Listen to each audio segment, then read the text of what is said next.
Hello friends, welcome to jobs in Telugu YouTube channel. Friends, ఈరోజు అన్ని news పేపర్స్లో వచ్చినటువంటి ముఖ్యమైన విద్యా ఉద్యోగ సమాచారం చూద్దాము. ఫ్రెండ్స్, ఈ వీడియో చూస్తున్న ప్రతి ఒక్కరు కూడా ఈ వీడియోని లైక్ చేయండి. మీకు యూజ్ అయ్యే ప్రతి ఇంపార్టెంట్ అప్డేట్స్ అన్నీ కూడా మన ఛానల్ ద్వారా అందించడం జరుగుతుంది. మీరు ఒక చిన్న లైక్ చేసి సపోర్ట్ చేస్తే చాలా ఎంకరేజింగ్గా ఉంటుంది. ప్రతి ఒక్కరు కూడా లైక్ చేయండి. ముందుగా చూసుకున్నట్లయితే తెలంగాణ రాష్ట్రంలో మొత్తం 54,000 పోస్టులతోటి అవుట్సోర్సింగ్ పద్ధతిలో కుక్కులు అలాగే హెల్పర్లకి సంబంధించి నోటిఫికేషన్ విడుదల కాబోతోంది. దీనికి సంబంధించి అఫీషియల్గా ఉత్తర్వులు కూడా ప్రభుత్వం నిన్న విడుదల చేయడం జరిగింది. పాఠశాలల్లో మధ్యాహ్న భోజన పథకం అమలుకు ప్రభుత్వం కుక్ అలాగే హెల్పర్ల నియామకం చేపట్టింది. ఈ ఏడాది అవుట్సోర్సింగ్ పద్ధతిలో 54,201 మందిని భర్తీ చేయనున్నట్లుగా ఉత్తర్వులు జారీ చేసింది. 10 నెలల వ్యవధికి నియామకాలను చేపట్టారు. వీరికి నెలకు 1,000 రూపాయల వేతనం అందిస్తారు. ఇందులో కేంద్రం నుంచి 600 రూపాయలు, రాష్ట్రం నుండి 400 రూపాయలు భరించడం జరుగుతుంది. 25 మంది విద్యార్థులు ఉన్నటువంటి పాఠశాలలకు ఒక కుక్కును నియమిస్తారు. అదే 26 నుంచి 100 మంది విద్యార్థులు ఉన్నటువంటి పాఠశాలకు ఒక కుక్కు అలాగే ఒక హెల్పర్ను నియమించడం జరుగుతుంది. అత్యధికంగా నల్గొండ జిల్లాలో 2,903 మంది ఉన్నారు. ఇంకా అత్యల్పంగా జయశంకర్ భూపాలపల్లిలో 784 మందిని భర్తీ చేయనున్నారని చెప్పేసి దీనికి సంబంధించినటువంటి అప్డేట్ వచ్చింది. అండ్ అఫీషియల్ ఉత్తర్వులు కూడా జారీ చేశారు, అది కూడా చూద్దాము. ఈ 54,000 పోస్టులకి సంబంధించి మొత్తం 10 నెలల పాటు పనిచేయడానికి సంబంధించి అవుట్సోర్సింగ్ పద్ధతిన రిక్రూట్ చేసుకోవడానికి సంబంధించి నిన్న అఫీషియల్గా ఆర్డర్స్ని అయితే విడుదల చేయడం జరిగింది. జియో నెంబర్ 1026 ఓకే 1026 అనేటువంటి ఒక నెంబర్ని రిలీజ్ చేస్తూ దీనికి సంబంధించినటువంటి 60:40 రేషియోలో దీనికి సంబంధించినటువంటి ఈ యొక్క నిష్పత్తిలో దీనికి సంబంధించినటువంటి ఎక్స్పెండిచర్ ఉంటుందని చెప్పేసి మెన్షన్ చేశారు. మొత్తం 1,000 రూపాయలు వారికి ఇస్తుంటే కుక్ కమ్ హెల్పర్కి దీనికి సంబంధించి అందులో 600 రూపాయలు సెంట్రల్ డిపార్ట్మెంట్ నుంచి, 400 రూపాయలు స్టేట్ నుంచి షేరింగ్ ఉంటుందని చెప్పేసి మెన్షన్ చేశారు. ఇక్కడ చూసినట్లయితే మొత్తంగా మనకి 54,201 పోస్టులకి సంబంధించి దీనికి సంబంధించినటువంటి ఈ యొక్క రిక్రూట్మెంట్ అయితే చేయబోతున్నారు. జిల్లాల వారీగా ఉన్నటువంటి ఖాళీల వివరాలు అయితే ఇక్కడ క్లియర్గా మెన్షన్ చేశారు. ఆదిలాబాద్లో 1,840, భద్రాద్రి కొత్తగూడెంలో 2,219, హైదరాబాద్లో 1,159, జగిత్యాల 1,564.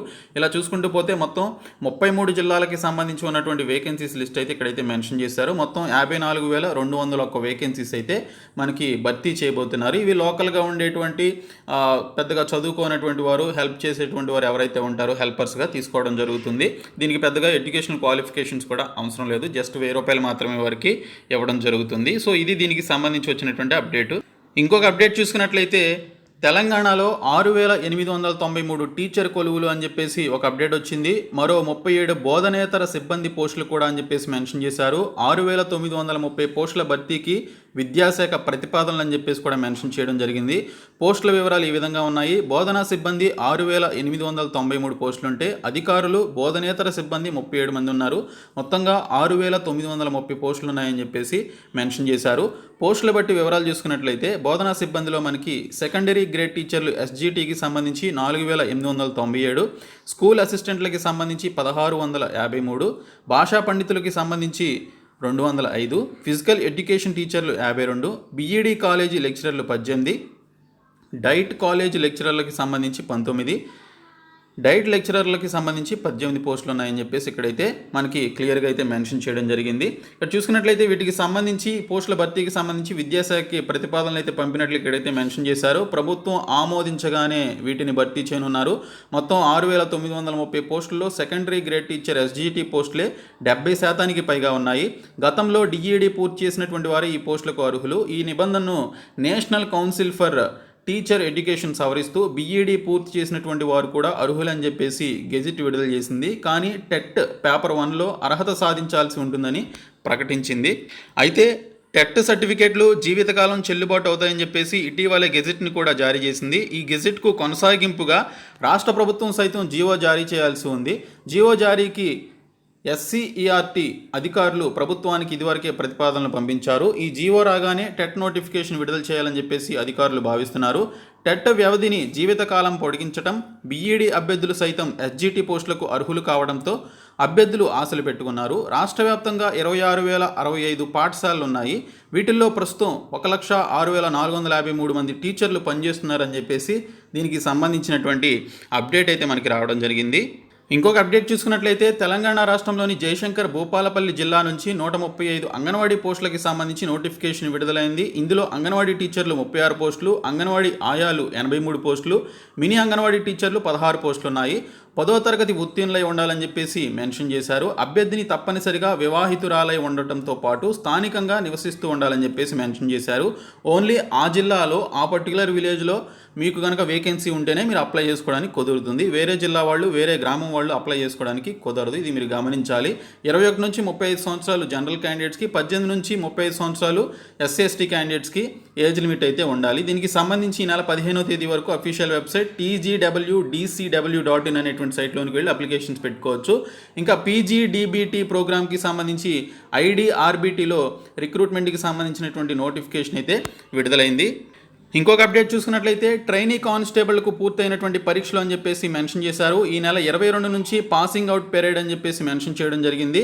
వివిధ ప్రాంతాల్లో శిక్షణ పొందుతున్నటువంటి 3,900 మంది ట్రైనీ క్యాడెట్లకు రాత పరీక్షతో పాటు షూటింగ్ పరీక్షలు మంగళవారం పూర్తయ్యాయి. బుధవారం నుంచి పాసింగ్ అవుట్ పీరియడ్ POP కోసం శిక్షణ ప్రారంభం కానుంది. ఈ నెల 22, 23, 24 తేదీల్లో వీలును బట్టి ఆయా శిక్షణా కేంద్రాల్లో POP కార్యక్రమం నిర్వహిస్తారు. అనంతరం కొన్ని రోజుల సెలవుల తర్వాత వీరు కానిస్టేబుల్గా విధుల్లో చేరతారు. గతేడాది అక్టోబర్ చివరి వారంలో వీరికి శిక్షణ ప్రారంభమైందని చెప్పేసి మెన్షన్ చేయడం జరిగింది. ఇంకోటి చూసినట్లయితే ఫ్రెండ్స్, మనకి ఐకార్లో SBI తమిళనాడులో మనకి యంగ్ ప్రొఫెషనల్స్కి సంబంధించి వ్యవసాయ శాఖ అనుబంధ సంస్థ నుంచి నోటిఫికేషన్ విడుదలైంది. యంగ్ ప్రొఫెషనల్కి సంబంధించినటువంటి పోస్టులు అయితే ఉన్నాయి. ఇంకా శ్రీకాకుళం జిల్లాలో సపోర్టింగ్ స్టాఫ్ ఉద్యోగాలకు సంబంధించి నోటిఫికేషన్ విడుదలైంది. కృష్ణా జిల్లాలో NHM సిబ్బందికి సంబంధించి నేషనల్ హెల్త్ మిషన్ కింద 30 పోస్టులతోటి నోటిఫికేషన్ విడుదలైంది. ఈ శ్రీకాకుళం జిల్లాలో ఉన్నటువంటి సపోర్టింగ్ స్టాఫ్ పోస్టులన్నీ కూడా అవుట్సోర్సింగ్ బేసిస్ మీద భర్తీ చేస్తున్నారు. మొత్తం 27 పోస్టులు ఉన్నాయి. Male nursing orderly, female nursing ఆర్డర్లీకి సంబంధించినటువంటి పోస్టులు అనమాట. 10వ తరగతి క్వాలిఫికేషన్ కలిగి ఫస్ట్ ఎయిడ్ సర్టిఫికేట్ పొందినటువంటి వారు ఈ పోస్టులకి అయితే అప్లై చేసుకోవచ్చు. జూలై 9వ తేదీ లాస్ట్ డేట్ అని చెప్పేసి ఇక్కడైతే మెన్షన్ చేయడం జరిగింది. ఇంకోటి చూసుకున్నట్లయితే మనకి CITDలో టెక్నికల్ పర్సన్స్కి సంబంధించి నోటిఫికేషన్ విడుదలైంది. మొత్తం 19 పోస్టులు ఉన్నాయి. ఒప్పంద ప్రాతిపదికన ఈ పోస్టులను అయితే భర్తీ చేస్తున్నారు. ఇంకా నిట్టు వరంగల్లో సీనియర్ అండ్ జూనియర్ ప్రోగ్రామర్లకి సంబంధించినటువంటి నోటిఫికేషన్ విడుదల కావడం జరిగింది. ఇంకోటి చూసుకున్నట్లయితే ఫ్రెండ్స్, మనకి ప్రభుత్వ కాలేజీల్లో 70,000 దాటినటువంటి ఇంటర్ అడ్మిషన్లు అని చెప్పేసి మెన్షన్ చేశారు. ఇంకా గతంలో BSc MScలకు అడ్మిషన్లు గీతంలో BSc MScలకు అడ్మిషన్లు అని చెప్పేసి కూడా ఒక అప్డేట్ వచ్చింది. ఇంకా నేడు గురుకులాల్లో ప్రవేశానికి చివరి తేదీ అని చెప్పేసి కూడా మెన్షన్ చేశారు. ఎవరైతే బాలికలు అలాగే మహిళా డిగ్రీ కళాశాలలో ఆన్లైన్ దరఖాస్తు చేసుకోవడానికి ఎవరైతే ఇంకా వెయిట్ చేస్తున్నారో వారు ఖచ్చితంగా ఈ రోజులోపు అప్లికేషన్స్ అయితే పెట్టుకోవాలి. ఇంకోటి చూసుకున్నట్లయితే ఫ్రెండ్స్, మనకి యథావిధిగా డిగ్రీ పరీక్షలు రాష్ట్రంలో మొదలైనటువంటి డిగ్రీ పరీక్షలు యథావిధిగా జరగనున్నాయని చెప్పేసి ఈ మేరకు ఉన్నత విద్యాశాఖ మండలి స్పష్టం చేయడం జరిగింది. దీనికి సంబంధించి చాలామంది ధర్నాలు కూడా చేశారు, పోస్ట్పోన్ చేయాలని చెప్పేసి లేదా క్యాన్సిల్ చేయాలని, కానీ కండక్ట్ చేస్తున్నారు. 1640 మంది కాంట్రాక్ట్ వైద్య సిబ్బంది తొలగింపు అని చెప్పేసి ఒక అప్డేట్ వచ్చింది. రీసెంట్గా రిక్రూట్ చేసుకున్నటువంటి ఈ యొక్క కాంట్రాక్ట్ వైద్య సిబ్బందిని తీసివేస్తూ ప్రభుత్వం నిర్ణయం తీసుకోవడం జరిగింది. నిన్న ధర్నాలు కూడా చేశారు. వారిని పోలీసులు అరెస్ట్ కూడా చేసినట్లుగా కూడా మనకి న్యూస్ అయితే రావడం జరిగింది. ఇంకా చూసుకున్నట్లయితే ఫ్రెండ్స్, మనకి ఇవి ఈరోజు వచ్చినటువంటి అప్డేట్స్. ఈ అప్డేట్స్ అన్నీ కూడా మీ ఫ్రెండ్స్కి అయితే షేర్ చేయండి. మన ఛానల్ ఖచ్చితంగా సబ్స్క్రైబ్ చేసుకోండి. Thank you so much guys.